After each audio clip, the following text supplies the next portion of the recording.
Good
evening.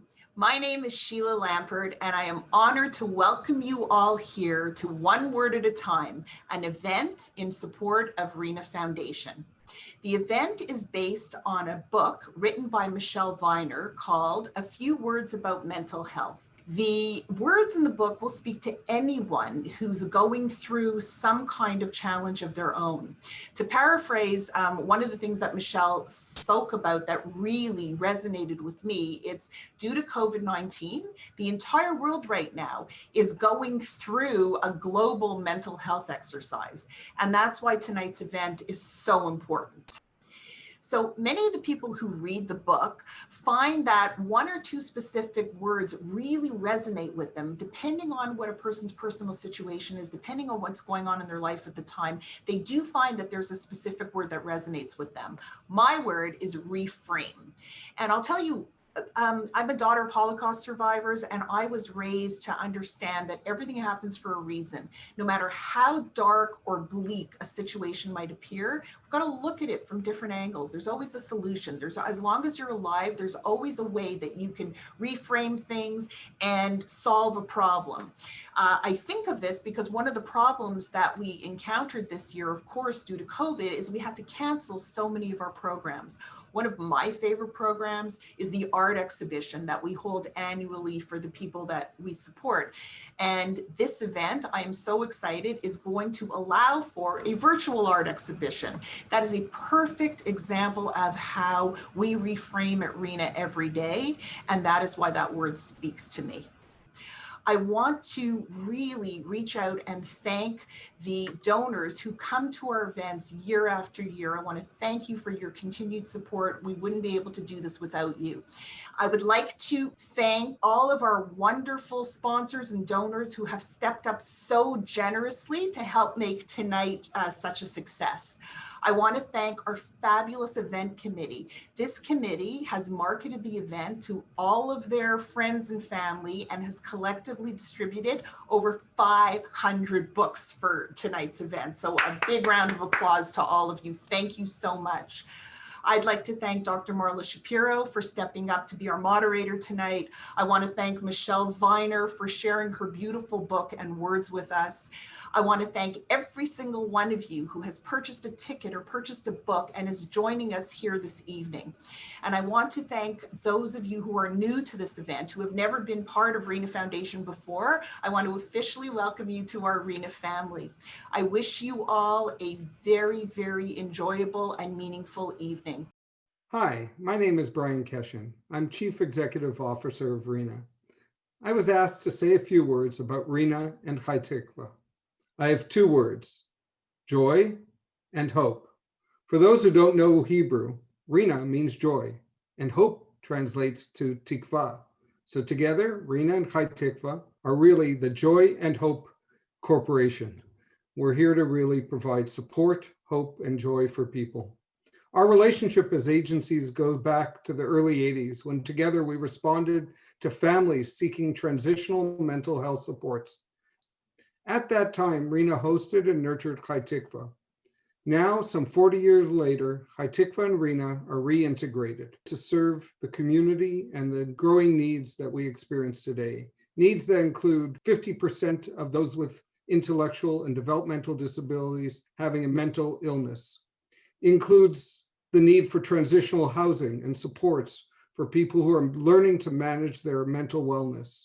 Includes the pressures of isolation and social stigma that comes with mental illness, rather than with the embrace of community. Reena, working with Chai Tikva, will hope to advance a continuum of care across health and social services, driven by our strengths and based on the needs of our community. Tonight, we work together to find positive ways to sustain our wellness, even if it's only one word at a time. This pandemic has affected us all, but none more than the people who have to daily run and work in our locations. I really want to thank our frontline workers who have worked tirelessly to support those in care. I know in the last month, the chance to read this book has been a wonderful experience for them and for the clients. Together, they've explored the book and translated into beautiful artwork with clients of Reena and Chai Tikva. I hope you enjoy their work tonight. I'm saddened to share that recently, Betsy Fruitman passed away. Betsy was an amazing lady, and her late husband, Lou, helped create Reena at times when no one knew who else to turn to. Lou was there for Reena from its starting point. And Betsy continued that legacy by helping us establish our largest ever project in the history of Reena, the Lou Fruitman Reena residence. We will miss her greatly and want to just give our embrace and hug to her family, who have been so supportive, and let you know that we so value the relationship we have with you and your mom. May her memory continue to be a blessing. Amen. My word is grateful. I think grateful really sums up that feeling, that energy of feeling good.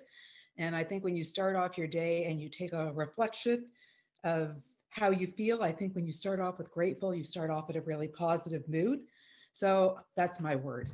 Did you know that 1 in 5 people will be hospitalized in their lifetime for a mental health problem? Mental health can affect anybody. It could be your mother, your brother, your sister, your aunt, your grandparent, could even be you. I think at a time like now with COVID, we're finding that certainly there's an increased numbers of people who are looking for supports. And it's not only people who have suffered with mental illness in the past, it's people who haven't had a history. I think we're all living a bit of a daily roller coaster with our emotions. And what we've really noticed from this was certainly how vulnerable we all are. This could happen to anybody. I'm an occupational therapist, and I've always worked in the field of mental health. I've been on the Chai Tikva board for approximately 8 years. My favorite word in the book is, without a doubt, resilience. It's so relevant for all of us, and especially in the area of mental health. A lot of agencies don't know about Chai Tikva. We've had a lower profile, and now with Reena's help, we're going to be more visible to people. We're going to be more helpful to people, and that is our main goal. Club Simcha is a social recreational group that operates out of the Prosserman building once a week. Some of them are residents of the group home, and others have either been referred or used to live in the group home, but they desperately need some type of support. Isolation is a huge problem with those who suffer from mental health issues. Often it interferes with an ability to have friendships, or there can be fractious relationships with family members. They're not gainfully employed in many instances, so their day-to-day life is very limited in terms of their interactions with others. And so that's another reason for the extreme isolation that some of them face. The book is phenomenal. It's an easy read, and it hits home, right? Because there's so many different words The most important one to me was mother, just because that's what I am. And my most important role in life is to be a mother, and is the thing that I am most proud of in my life is to be a mom and raise my children and do the best I possibly can for them, right? Because we help to form who they become. Child was about 2.5, and I noticed there was something up. They assessed him. We went through the whole process, and we got the diagnosis of autism. As things were moving forward, I noticed that his anxiety was becoming off the charts. And that's when we realized that, with autism, typically comes many other things. So Kyle suffers from anxiety. It became more noticeable as he became older. When dealing with dual diagnosis, we need to not let that word frighten us, because they put the emphasis on the label. That's not where the emphasis should be. The emphasis needs to be on, how do we treat this? How do we help them? It doesn't matter if it's one thing or if it's 10 things. We need to help them. The personalized plan for that child isn't so much about the diagnosis. Again, it's about what the child needs. Each individual is different, so each personalized plan is different. And you can't throw everybody under that one umbrella, of course. It's the personalized plan that makes the difference. Hello, everyone. My name is Michael Tobolo, MPP for Vaughan Woodbridge and Ontario's very first Associate Minister of Mental Health and Addictions. While unfortunately we can't be together this evening, I wish to extend my heartfelt congratulations to Reena Foundation for their dedication to continuing the discussion around the importance of mental health and wellness here in our community. And to Michele Viner, thank you for publishing A Few Words About Mental Health. By sharing your lived experiences and sending a message of hope, you are helping bring us one step closer towards breaking the stigma around mental health once and for all. As I always say, you simply can't be physically healthy unless you are mentally healthy as well. Supporting people facing mental health and addictions challenges continues to be a top priority for our government here in Ontario, and a priority for me as Associate Minister for Mental Health and Addictions. I want all of you to know that there is hope. If you or someone you know is struggling during these difficult times, there are many available services and supports that have already changed the lives of so many people, and there are always people there to support you on your journey towards mental wellness.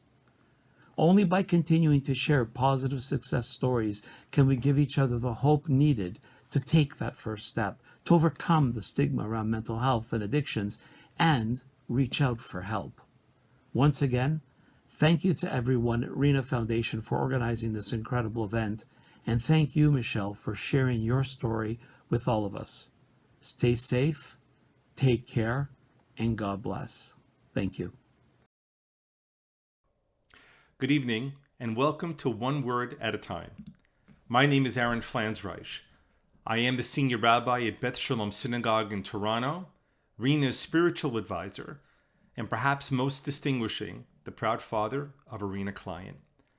My wonderful daughter Talia has been living independently at the Reena Lubavitch campus for now nearly 3 years, and I've seen both professionally as a rabbi and personally as a father how Reena transforms lives by giving respect, confidence, care, and love. As a person of faith, we must all know how important these values are in the world, and I mean this not as a Jew, but of the universality it has to all the great faiths of our world. So with that in mind, allow me to say it's an honor to be asked to introduce our two speakers for this evening. Dr. Marla Shapiro and Michele Viner are friends of mine, and they're also congregants, with whom I've traveled life with in all of its colors. So with that said, allow me to introduce Dr. Marla Shapiro. Our good doctor completed her medical school at McGill University. She trained at the University of Toronto for her Master's of Health Science. She concluded her specialty training in community medicine, receiving a fellowship in preventative medicine and public health from the Royal College of Physicians and Surgeons of Canada. She holds a fellowship in family medicine and is currently a professor in the Department of Family and Community Medicine at the University of Toronto. To many of us, Dr. Shapiro is the warm, confident voice that can be seen on CTV News Channel, and she's also the author of the best-selling book, Life in the Balance, My Journey with Breast Cancer. In 2015, Dr. Shapiro was named a member of the Order of Canada for her contributions as a family physician and a trusted source of health information. It's one of this country's highest civilian honors. The Order of Canada recognizes outstanding achievement, dedication to community, and service to the nation. Allow me to add that in Hebrew, the name Shapiro means to be made better or beautiful. And as a public person and physician, as a wife, mother, a grandmother, and friend, we all know how true it is. Now, on the other side of your screen this evening will be filled by Michele Viner. I've had the blessing to know Michele for many years. She is a regular attendee at our Shabbat morning services at Beth Shalom Synagogue. She is the vice chair of Mental Health Empowerment Day in Toronto. Michele is a gifted writer, a devoted wife, and a mother of extraordinary compassion and commitment. Now, I've been told that each of this evening's speakers is asked to share their favorite word. Michele kindly included me in her book, and in it she credits me with the word create. And who am I to disagree?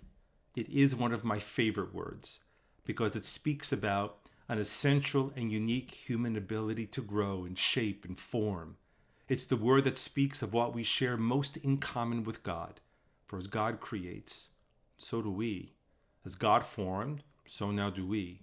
And as God seeded the world with great potential, so the ancient rabbis taught that we draw from that. And God asks that we create better. It's a daily challenge laid at our feet, and one that Dr. Shapiro and Michele Viner will inspire us to do better every day with. Thank you, and enjoy the evening. So I'd like to say hello to everybody and welcome everybody. Firstly, I would like to thank the rabbi for his wonderful introduction for both Michele and myself. And of course, I would also like to thank the Associate Minister of Health, the Honorable Michael Tobolo, for bringing us greetings and his kind wishes as well.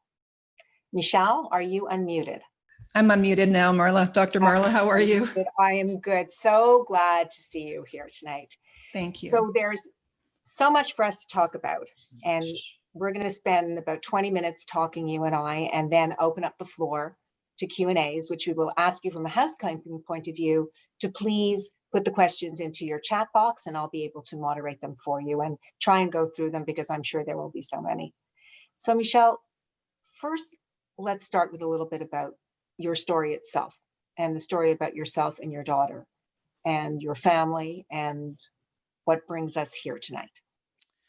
Absolutely. You know what, I have to say, first of all, I'd like to thank you, Dr. Marla. This is such a thrill for me. I've admired you for a very long time. So to be able to talk to you tonight is really thrilling. And of course, thank you to Reena.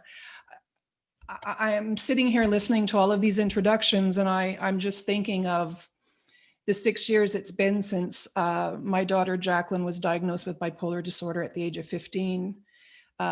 They've been long years. They've been lonely years. There was a lot of time sitting at the kitchen table writing this book. And you can tell I'm emotional listening to all of this now and these words going out into the world. It's just, it's incredible to me. The book came to be, as I said, after this diagnosis of my daughter. It's really been a family affair. We decided as a family, my husband, Kevin, my daughter, Jacqueline, and my daughter, Emma, that we were going to really look this thing in the eye and not back down from the diagnosis and what it was going to mean to our family and to Jacqueline. And, you know, we got involved right away. Rabbi Aaron talked about Mental Health Empowerment Day. It was something that we all joined forces with shortly after Jacqueline was diagnosed. It's a forum in Toronto created by Leanne Matlow, who is a mental health professional. And it really spoke to us. We really wanted to kind of put ourselves out there and to help on a number of levels. And eradicating stigma was a huge part of it for us. the book itself came a little bit differently. It really came simply because I wanted to help people. You know, you're thrown into this world when you have a child who's diagnosed with mental health issues. The stakes are very high. You have no idea what you're doing.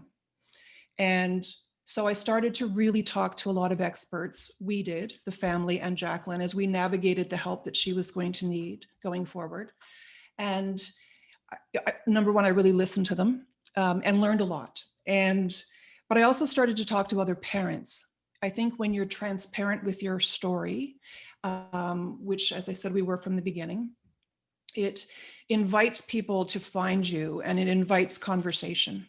And so actually the working title of this book for the longest time was A Cup of Tea with Mental Health, because I spent a lot of time in Starbucks with other parents who were in the same situation as we were, that we were kind of thrown into this world, unsure of what to do and trying to navigate this new normal for us.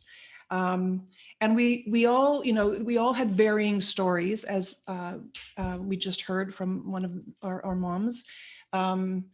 But what was really similar for all of us was kind of the sentiment behind what we were going through. Is this really real? Is my child going to be okay? You know, is she going to reach her potential? And so the words in the book really kind of stem from a lot of those conversations and correspond to those conversations. And as I said, from the beginning, it's been a real family affair. I wrote it. My daughters edited it, two of the toughest editors I've ever had. My husband kind of put it together and compiled it. We self-published it. And you know, one more thing I will say is because I am a layperson, you know, it's all well and good to say you're going to put out a book about mental health. I really wanted to make sure it was going to help versus harm. And so I worked with a person, I showed it to a number of people, but one of the people that I showed it to in my community was a doctor by the name of Fruitman, who was a friend of ours. She wasn't part of Jacqueline's team. And she agreed to look at the words with me. We poured over this book for probably 4 or 5 days just to get all the words right. And then out it went into the world. So it really corresponds with our journey, but also our attitude to, as I said, look this thing in the eye and get on with it. So, you know, when you write a book, that is your personal journey, it exposes not only you, but your children and your family. And I know that from my own personal experience that you sort of question. Right. So what type of bravery did it take, and courage, I would use that word, for all of you to agree that you would go forward? Because when I first read the book, I thought I would be reading about the story, but it's so much bigger than reading about an individual story. So how did it come to you in terms of how you wanted to take this issue on and write about it? Yeah, I didn't want to write that book about the story. And I think that's a very valid thing to do. There's a lot of books out there like that, but I wanted to do something that talked more about the emotional journey for all of us. And, you know, the question of the family is a very good one. You know, the reality of the generation of my daughters, Jacqueline included, is stigma is certainly alive and well, but they look at it differently than we do, I think. And so I think from the beginning, my daughters were both very on board to kind of put their story forward. You know, Emma as a sibling, Jacqueline as someone who was struggling herself. Both of my daughters are very accomplished. Jacqueline is a 4th year University of Toronto student in classics and criminology. She has a podcast. She's recently been hired as a research assistant at the university.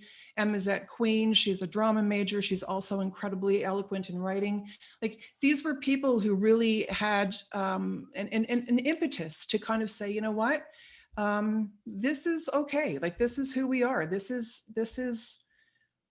We are going to take this on. And as I said, Mental Health Empowerment Day was a big part of that, because it was in some ways a bit of our coming out of sorts to say, you know what, we're going to put on this sweatshirt that we were given and we're going to wear it proudly.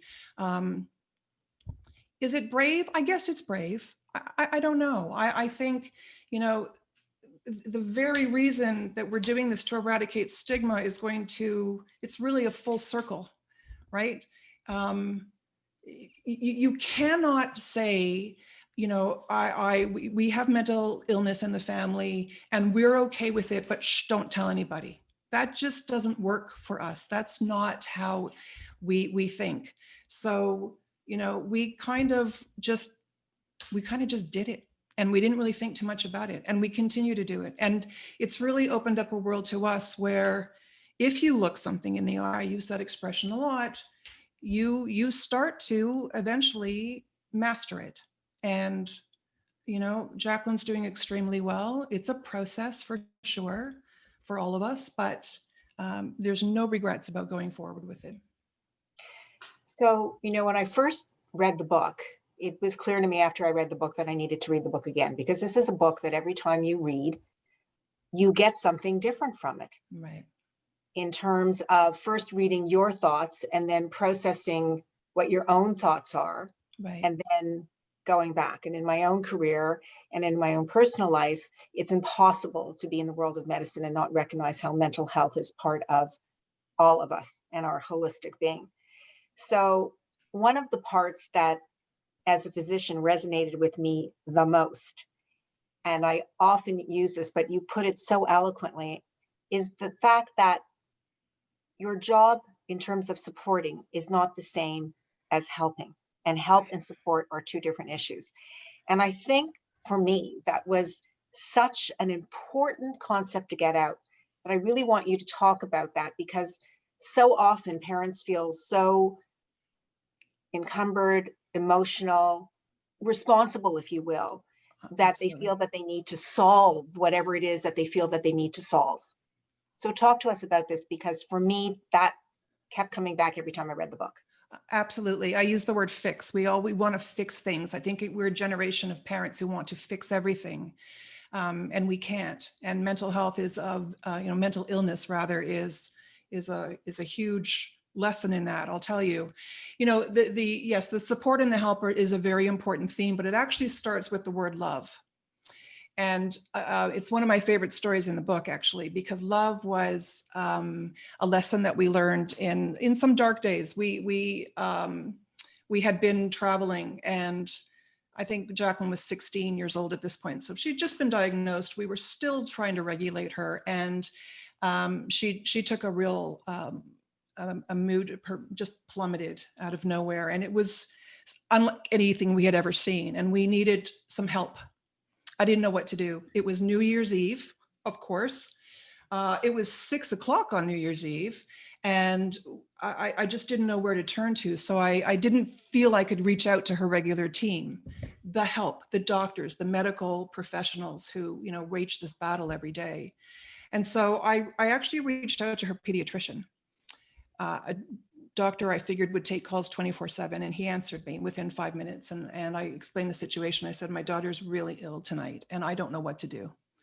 And as you say, Marla, parents will often lament that. We don't know what to do. We don't know. We're not trained in this. And he said, what you do is, he said, I'm going to tell you what to do. He said, what you do is you hang up from me and you put her in the car and you take her to the hospital. Because this is a crisis situation and this warrants an ER visit. And sometimes, Michele, you just have to know that you separate the love from the help. And that is something that stayed with me and is so poignant to me still. On those days when you just don't know what to do, it's because you don't know what to do and you need the help. You need the medical assistance. You need the team, the psychiatrists, the social workers, the family physicians. And we'll talk about, getting that help in a moment, but once it's in place, that is irreplaceable in terms of its impact on the life of the person who is struggling and on the life of the family. And then the parents have to remove ourselves a little bit. I often say to parents, one of the things you kind of have to do sometimes is maybe get out of the way, right? So I use the analogy of being in a sports team in the book. And I came up with it just because I kind of had a visual one day. I thought, I can't be her happy. I can't fix this.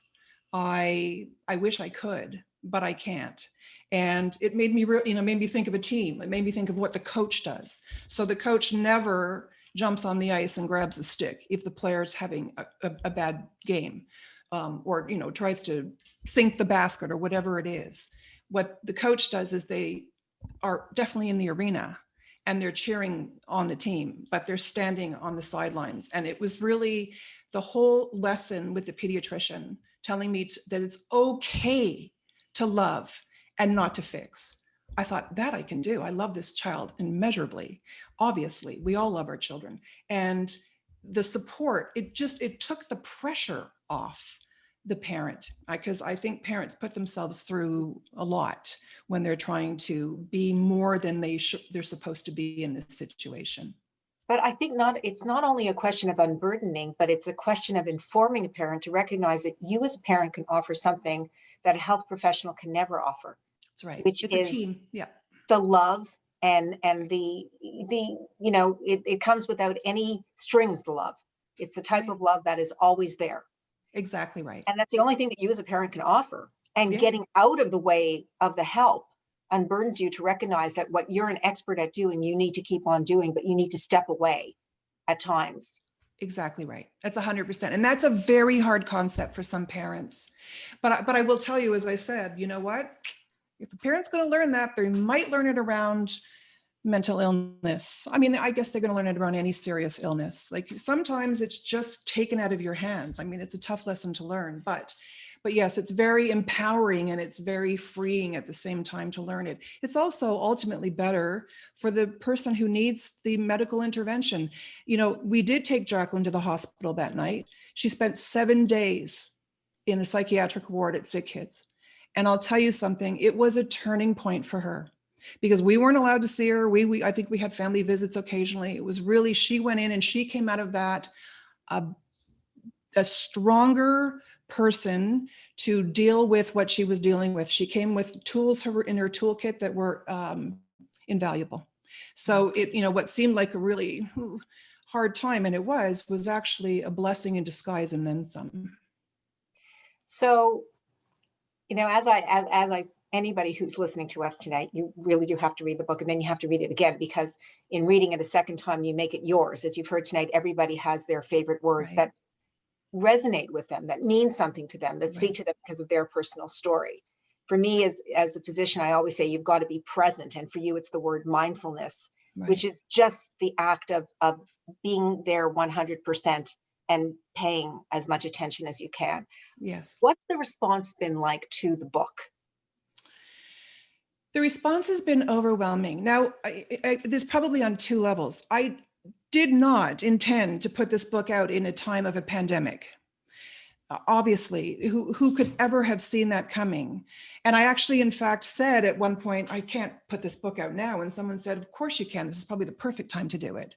So in terms of that, the response has probably been more broad, a little broader, because as I said, we were all experiencing through COVID, really kind of what people dealing with mental illness deal with kind of all the time, the uncertainty for the future, anxiety around the future, anxiety around today, social isolation. So we're all now developing this kind of sense of empathy. So I think in that way, the book has found maybe a bit more of a vast audience. But I think the biggest surprise I've had to it is, I kind of sat down and thought of my Starbucks days and spoke to parents who were like-minded. But really, the people who are responding to this book are people who are struggling themselves. And that has been unbelievable. In some of the messages that I've received, some of the phone calls, people reaching out who I've never met them. I heard from one woman, Marla, who said, I have been struggling with my mood. I have been probably depressed for about 2 or 3 years, to the point she actually admitted that she had had some suicidal ideation. She said, I never wanted to ask for help. And she said, I don't know what I read in this book. I don't know what it was, but there was a word that just triggered that it's okay for me to pick up the phone and ask for help. I think that the book in many ways empowers you to recognize that it's courageous and it takes strength to ask for help. Yep. And it may be one of the most difficult things to do, but it is the first step on a journey to wellness in any type of health 100%. crisis, to be Right. able to ask for help. Right. And that's why we have to eradicate the stigma. The stigma really is 100%. at the bottom, right? That has to go so people can get the help that they need and the help that they deserve. And I think, we all talk about hope, and hope is so important, but hope in and of itself is not a strategy. Mm-mm. The strategy in the book is being able to understand what it takes to go forward. And let's be frank, the journey is always not so linear. It's not as easy as you've got strep throat and I'm going to write you an antibiotic and boy, we're just going to be great in 5 days. And Right. then, I'm going to be your hero. Right. It's not a straight line at all. And how did it, navigating this, because you entered this world knowing that something had to be done. Glad you're bringing that up because it's a huge point in I suppose illness, as you say, and certainly mental illness. This is a process. You never really get to a place where, you think you've got it. Like one of my concerns with this book is like, people are going to, well, I should read the book. The book's out there. It's all good. No, the book is no, we have a long way to go because this is, bipolar disorder is not going anywhere. And this is something she'll navigate for her life. So it really is a moving kind of terrain under your feet. There's a lot of game day decisions. There's a lot of just having to, kind of roll with it in some ways. And, we talk about the help. You can have all the help in the world, but even that's going to change. Jacqueline being diagnosed at age 15, she's aged out of some programs at this point. So you're finding new help. It's always a moving kind of goal. And Jacqueline herself talks about this. That's actually corresponds with the word warrior in the book, Right? Because you really have to be a bit of a warrior. You have to have the mindset. Dealing with mental illness is a mindset as much as anything else. There's no choice in having this illness, but there's lots of choice with what you do with it in terms of self-care and what you do for yourself on a day-to-day basis. So I think the biggest lesson in that, and to answer the question, is the process is a process, and they're going to have some days that aren't so good. And I agree with you. I say to parents all the time, you don't find mental illness with a blood test. You find it, you've probably dealt with some things before the diagnosis comes. And then from the time the diagnosis comes, it's forever changing, and you just have to kind of continue down the path. And it really does come down to having that help and to have that support. So let's talk about Reena. Yes. And why you came together with Reena, because I can see in my chat box all these questions are coming in, and I'm getting because you and I could talk clearly for the we could talk for a long time. But, so Reena, I love Reena. I know Reena. My kids actually volunteered at a couple of the bowling tournaments. We've been to a couple of their fundraising initiatives. It's a great organization. I love the work they do. I love the team that does the work. I think it's incredibly important, valid, amazing work. But I think more than that, I think, there's a philosophy that I'm sure is similar in the parents when we're dealing with our family members and people who we love, I'm sure we're all just way more interested in what our loved ones can do versus what they can't do. And I hope that comes through in the book, that, it's okay to be, no matter what the challenges are, there's a life there that's incredible and full of potential and worth living and all of that. And I just think that we're very like-minded in that way. So when Reena and I kind of talked about this, and I mean, look what they've done. Look what they've done. Like these words, it's just, I'm so moved by it. I can't tell you. It's just amazing. So obviously, there is that kindredship because they kind of understand the book very well. So I think it's been a tremendous opportunity, and I thank them with all my heart for this. It's, I think, pretty special. So I'm going to turn to the Q&As, and I'm going to invite our listeners to type their questions into the chat box. When we have this many people with us, we're never going to get to all of them, but I'm going to try and group them so that we can get as many as we can before we run out of our time together.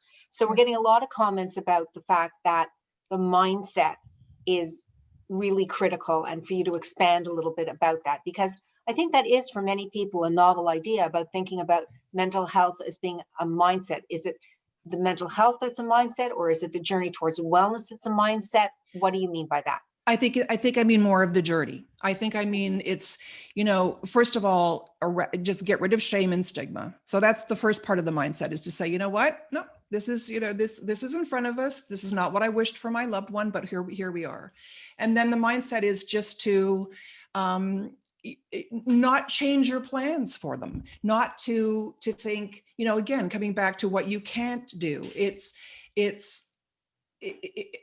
Things are still achievable. Things are still good. I know that kind of sounds a bit lame, but we live our lives that way. From the beginning, the day of the diagnosis for Jacqueline, I tell this story. It was a tough day, but she came out of the appointment at the youth bipolar clinic at Sunnybrook, it's now at CAMH, fist pumping. I said, why are you fist pumping? She said, because now I feel understood. It was almost like an empowerment for her. Mm-hmm. So just not to be negative about it. I can't say it any more kind of simply than that. It is, life is worth living, and we're going to go for it. And that's just all there is to it. So it's maybe a mindset, maybe it's an attitude. And I think that's the next question that we're getting, that having said that, when there are people around you who are negative, and how, and may have that stigma or shame bleed into the conversations, how do you block that out? How do you deal with other people encroaching on your ability to just say, no, my mindset is going to be in this direction, and I'm not going to let that happen? That takes enormous strength, and for many people it's very difficult to do. It is difficult to do, I guess, and I don't mean to be kind of like, we've literally used our words. Like we literally have, like, that's what this whole book is about. At one point I thought the thesis of this book is it's okay to be proud. Yes, you have to just kind of turn an eye or blind eye, not a blind eye. You listen, it's there and you see it, and people sometimes can, put you in a position where you feel very badly and all of that. But, I think it's part of the process that we talked about, Marla. I think it is what it is. And I am the kind of person that, nobody gets out of bed in the morning and wants to be crappy to somebody else. So education, keep talking, eradicate stigma, put your shoulders back. My kid is amazing. She's a remarkable kid. I have 2 remarkable kids. And bipolar disorder is something that she lives with, but it's not something that defines her. So, and we will not allow that. So, and that statement for people to really hear, that the name of the disease does not define you. And I think what your daughter was saying to you is that, okay, now I can have a game plan because now we understand what's happening. 100%. And having that game plan, as you talk about coach and sporting analogies, is so critical. It's the unknown, which I think is more terrifying than the known, and then having that game plan. So that brings us to our next set of questions about accessing help. And I empathize with this question because I know what it's like from my perspective. Yeah. Helping a patient or getting that voice to empower yourself to, how do you get to the right place? Because you talk about in the book how when you needed help, you were able to get that help. But I'm sure you've experienced the frustration of perhaps not always being so accessible or so easy. So for people who are having that difficulty, what tips do you have for them? Well, you know what, I will say something about that, because I probably skirt this issue a little bit in the book. I admit it. I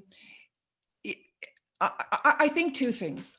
I do think the help's out there. I really do. You do hear about long lineups. You hear about frustrations of trying to find the right people. You hear all of those stories, and all of them are true. But there is an incredible contingent of people out there, medical professionals who are working tirelessly on mental health. And I'm so grateful to them.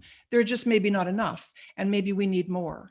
And, it's easy. I'm going to be the first to say, we are a middle-class family living in a large center in this country. So we probably are very lucky with the amount of intervention we can find right around us. That's not always the case for people. So I think, what people ask me this, parents ask me this all the time. My answer is usually the same. Start with the family physician or the pediatrician. It is going to be a wait. We had to wait for the original, when we first thought she was dealing with depression.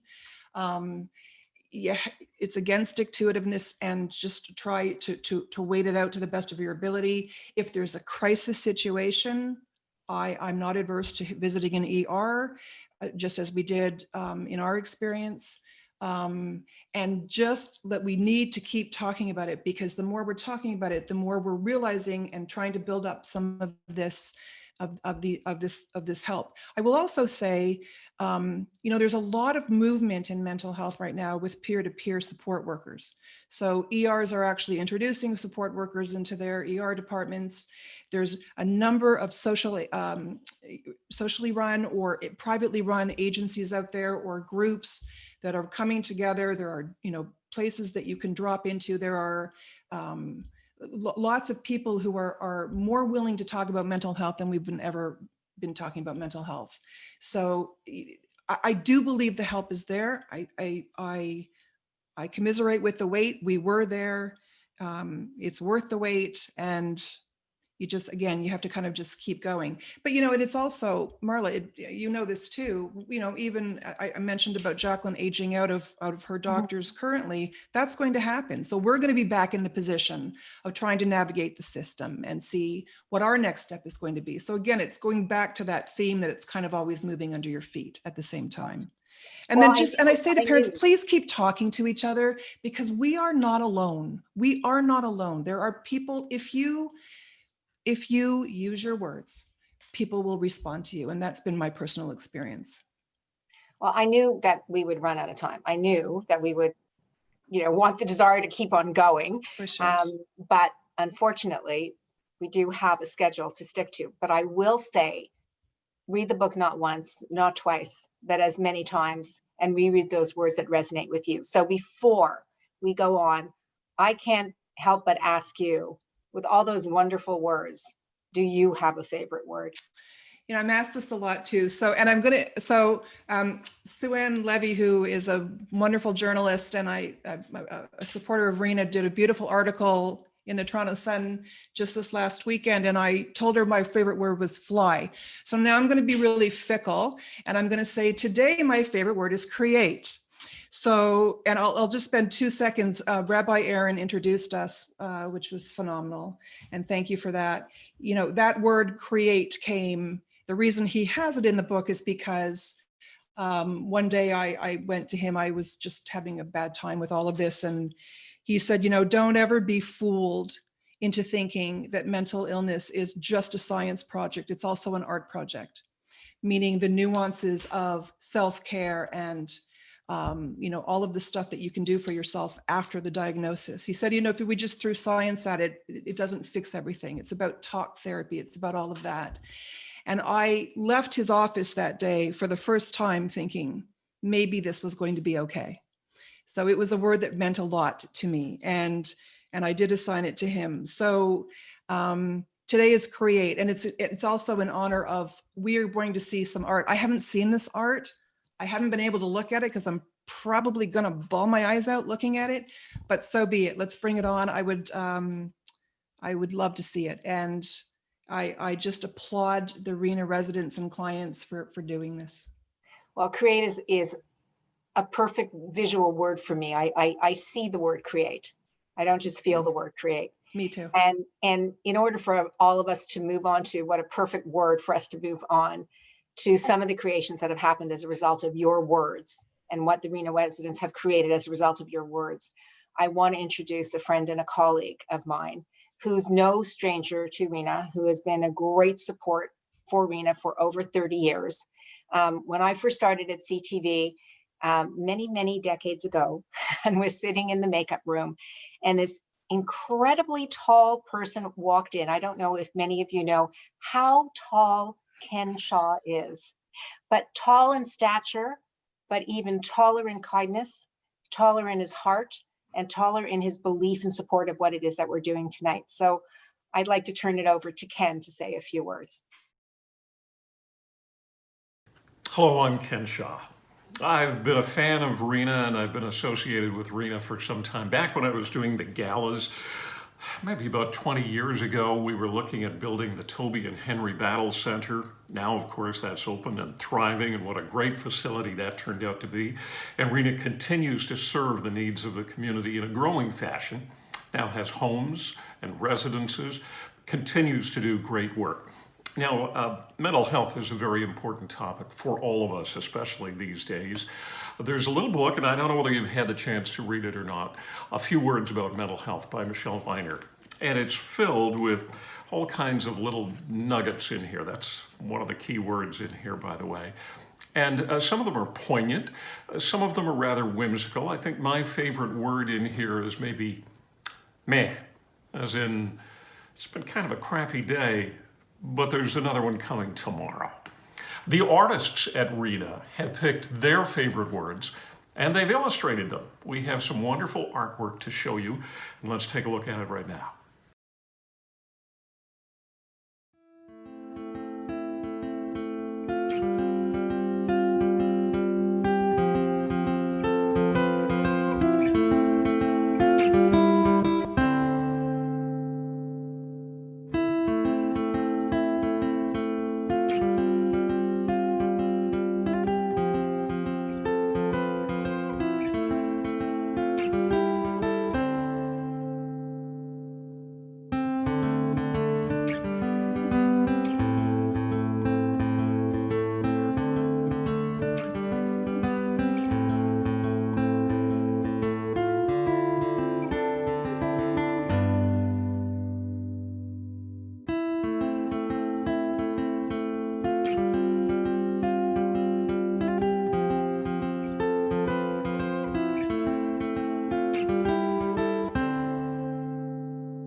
How is that for some talented creative artwork?